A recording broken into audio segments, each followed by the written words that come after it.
La pauvreté n'est pas seulement une condition économique, c'est une stratégie. Une machine sophistiquée qui fonctionne sans chaîne ni barreau visible. Au cœur de cette mécanique, un outil silencieux mais implacable, la dette. Derrière chaque prêt, chaque carte de crédit, chaque crédit accessible, se cache un système conçu pour maintenir la dépendance. Depuis les premières civilisations, la dette n'a pas été utilisée pour aider, mais pour contrôler. L'objectif n'a jamais été de te libérer, mais de te faire croire que tu le serais, une fois que tu auras payé. Mais ce « après » n'arrive que rarement. Imagine que tu fais tout correctement. Tu paies tes mensualités à temps, tu avances des paiements, tu gères ton budget avec soin. Pourtant, le solde baisse à peine. Pourquoi? Parce que tu ne joues pas à un jeu équitable. Tu es piégé dans des règles qui ne t'ont jamais été expliquées, conçues pour toujours favoriser la même partie, celle des prêteurs. L'histoire nous montre que ce n'est pas nouveau.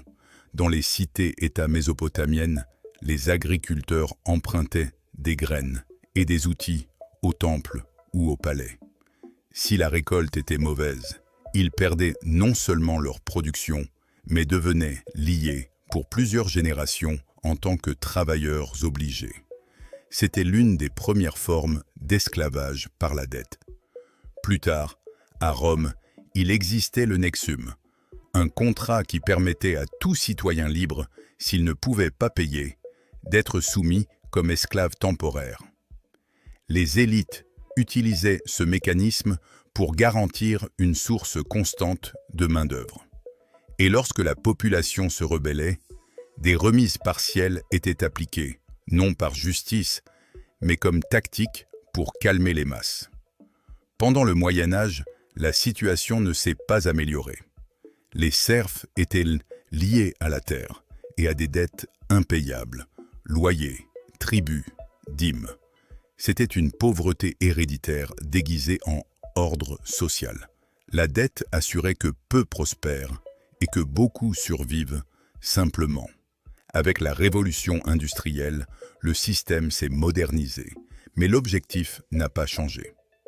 Les ouvriers étaient si peu payés qu'ils devaient acheter à crédit dans les magasins de leurs propres employeurs. L'entrepreneur gagnait deux fois, comme patron et comme prêteur. Le cycle était parfait. Salaire insuffisant, dette croissante, aucune issue. Au XXe siècle, la dette a cessé d'être un malheur personnel pour devenir une condition structurelle. Hypothèque, crédit à la consommation, prêts étudiants. Tout était vendu comme une opportunité. Mais en réalité, c'était un filet conçu pour générer des flux constants d'intérêts vers le système financier. Ce n'était pas une mobilité sociale, c'était une illusion soigneusement construite. Ainsi, des millions vivent aujourd'hui dans un état d'endettement chronique où la liberté financière est une promesse éternelle mais inaccessible. Le schéma se répète, même si les formes changent. Depuis plus de 4000 ans, la dette est un outil de domination. Elle a évolué. On ne réclame plus avec des fouets, mais avec des relevés bancaires. Mais le principe reste intact. Garder le contrôle par l'endettement. Le paysan qui devait sa récolte, l'ouvrier qui devait au magasin de l'usine, et toi qui payes des cartes avec des intérêts à 40%, vivent sous la même règle. Ils ne veulent pas que tu rembourses ta dette. Ils veulent que tu la maintiennes vivante. Parce que tant que tu dois, tu continues à produire. Aujourd'hui, tu ne finis plus enchaîné si tu ne payes pas. Mais les conséquences sont tout aussi dures. Stress financier, dossier de crédit ruiné, perte d'opportunités. L'esclavage moderne ne nécessite pas de chaîne, seulement des contrats, des intérêts et de la désinformation. Les règles qui régissent ce système sont invisibles pour la majorité. Et c'est là leur pouvoir. Première règle, l'intérêt composé, mais contre toi. Ta dette croît plus vite que tu ne peux rembourser. Même si tu paies chaque mois, le capital ne diminue pas. La banque ne gagne pas sur ce qu'elle t'a prêté, mais sur ce qu'elle te facture pour te le prêter. Et plus tu restes endetté longtemps, plus il gagne. Le même intérêt composé qui investit peut créer de la richesse, comme dette crée la pauvreté. Deuxième règle, la réserve fractionnaire. Quand tu déposes de l'argent à la banque, elle n'en garde qu'une partie. Le reste est prêté comme s'il s'agissait de nouveau capital. Autrement dit, l'argent se multiplie artificiellement et tu finis par payer des intérêts sur de l'argent qui a été créé à partir de ton propre dépôt. Les banques ne se contentent pas de gérer l'argent, elles le fabriquent et le facturent. Troisième règle, l'inflation, présentée comme inévitable. Chaque année, ton argent perd de sa valeur, mais tes dettes, non. Ainsi, ton pouvoir d'achat diminue, mais le montant que tu dois reste fixe, voire augmente avec les intérêts.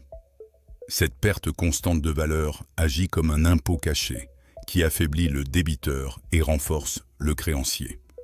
Quatrième règle, la faillite n'est pas la même pour tous. Si tu ne peux pas payer, tu fais face à des pénalités, des menaces, l'exclusion financière. Mais si une grande entreprise fait faillite, elle peut restructurer, négocier, voire recevoir de l'aide publique. Le système punit le petit et protège le grand. Ce n'est pas un défaut, c'est un design. Cinquième règle, le crédit comme produit de consommation. Mois sans intérêt, achète maintenant, paie plus tard. Ça sonne bien, mais ce ne l'est pas. Les commissions cachées augmentent vite le prix, et si tu ne respectes pas parfaitement les délais, tu entres dans un système d'intérêt révolutif qui t'attrape. Le piège est de te faire croire que tu as du pouvoir, alors qu'en réalité, tu es poussé à t'endetter davantage. Sixième règle, l'ignorance financière comme outil de contrôle. On ne t'enseigne pas à gérer ton argent. Tu ne sais pas comment fonctionne un crédit, un intérêt, un investissement. Mais on t'enseigne à consommer. L'ignorance n'est pas un hasard, elle est fonctionnelle. Parce que si tu crois que le problème vient de toi, de ta mauvaise gestion ou de ton manque d'effort, tu ne remettras jamais en question un système conçu pour te piéger. Voici les règles non écrites du jeu économique actuel. Elles ne figurent pas dans les contrats, ni dans les publicités bancaires. Mais elles déterminent ta vie. Et tant que tu ne les vois pas, tu continues à perdre. Parce que le système ne veut pas que tu sois libre. Il veut que tu continues à payer. La question maintenant est, est-ce que tout cela reste une simple théorie ou le vivons-nous au quotidien? La réponse est juste devant nous. L'Amérique latine est un parfait laboratoire où ces règles invisibles s'appliquent sans pitié. Dans des pays comme le Mexique, le Brésil ou la Colombie, les taux d'intérêt des cartes de crédit peuvent facilement dépasser 40, voire 50% par an. Comment quelqu'un peut-il sortir d'une dette qui croît plus vite que son salaire? C'est impossible. C'est pourquoi des millions de personnes finissent par ne payer que le minimum, piégées dans un cycle sans fin d'intérêt qui gonfle les bénéfices des banques. La majorité pense que le problème vient d'eux, mais en réalité, le système est conçu pour que la dette ne disparaisse jamais. En Argentine, le cas fut encore plus brutal. Lors du corralito financier de 2001, les économies des citoyens ont été gelées et sont devenues otages d'un système en crise. La dette privée s'est transformée en dette publique et les citoyens ont été forcés de financer, avec leurs propres dépôts, la récupération d'un système bancaire corrompu et effondré.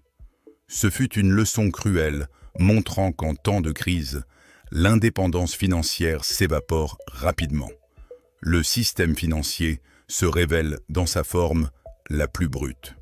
Aux États-Unis, le piège est différent, mais tout aussi cruel. Plus de 1,7 milliard de dollars de prêts étudiants maintiennent toute une génération enchaînée à une dette qui hypothèque leur avenir avant même qu'ils ne touchent leur premier salaire. Le plus choquant, c'est que beaucoup de ces dettes ne peuvent même pas être effacées par la faillite. La règle est claire. Les grandes institutions financières bénéficient de sauvetage. Les citoyens ordinaires n'ont aucune issue. En Europe, le schéma se répète avec des hypothèques qui durent des décennies, liant des familles pendant 30 ou 40 ans à des banques qui les transforment en prisonnières financières. En Espagne, après la crise de 2008, des centaines de milliers de familles ont perdu leur maison pour défaut de paiement, mais elles sont restées endettées parce que la loi permettait aux banques de garder le logement tout en continuant à réclamer le reste de la dette. La dette devient alors une chaîne que même la perte du foyer ne peut briser. Ces exemples illustrent une vérité claire. La dette n'est pas un hasard. C'est un système conçu pour te maintenir dépendant. Moins tu as d'éducation financière, plus il est facile de te piéger. L'absence de connaissance est la règle invisible la plus puissante, car elle te fait croire que le problème vient de toi, que si tu travailles plus, que si tu épargnes mieux, que si tu es plus discipliné, tu pourras t'en sortir. Mais la réalité est tout autre. Le système est construit pour que cet effort ne soit jamais suffisant. La leçon finale est dure, mais nécessaire. La dette est une histoire de pouvoir. Celui qui contrôle le crédit contrôle l'avenir. Celui qui décide à qui prêter décide qui peut prospérer et qui reste piégé dans la pénurie. Telle est la nature la plus pure du capitalisme. Liberté pour quelques-uns, dépendance pour la majorité. Alors, que faire? Tu ne peux pas détruire le système, mais tu peux le comprendre.